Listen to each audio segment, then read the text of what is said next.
बिस्मिल्लाहिर्रहमानिर्रहीम। अस्सलाम वालेकुम व्यूअर्स। तो कैसे हैं आप सब लोग? उम्मीद करती हूँ कि आप सब लोग बिल्कुल ठीक होंगे।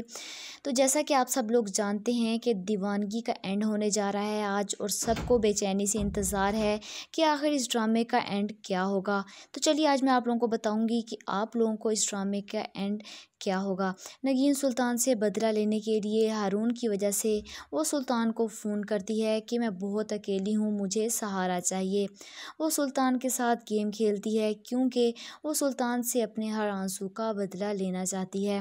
वो सुल्तान से शादी करने का कहती है कि क्या आप मुझसे शादी करेंगे, और कहती है कि हारून ने मुझे तलाक दे दी। सुल्तान ये सुनकर बहुत खुश होता है और उसे अपने घर ले आता है और उसे कहता है कि मैं बहुत खुश हूँ, हम दोनों एक हो जाएंगे और मुझे मेरा प्यार मिल जाएगा। सुल्तान नगीन से कहता है कि जैसे ही तुम्हारी इद्दत पूरी होगी मैं तुमसे निकाह कर लूँगा। कुछ अर्सा गुजरने के बाद, जैसे ही कुछ अर्सा गुजरता है तो सुल्तान की शादी नगीन से तय हो जाती है।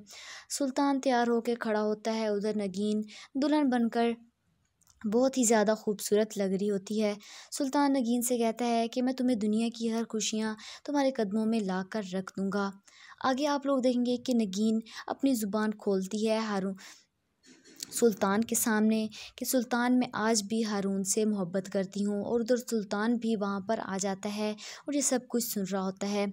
सुल्तान कहता है कि तुम उसका नाम नहीं लोगी, लेकिन नगीन फिर भी उसका नाम लेती है। सुल्तान को गुस्सा आ जाता है और वो जल्दी से पिस्तौल निकाल कर ले आता है और नगीन पर ताड़ लेता है और कहता है कि अगर तुम्हारी ज़ुबान से अब हारून का नाम निकला तो मैं तुम्हें मार दूँगा।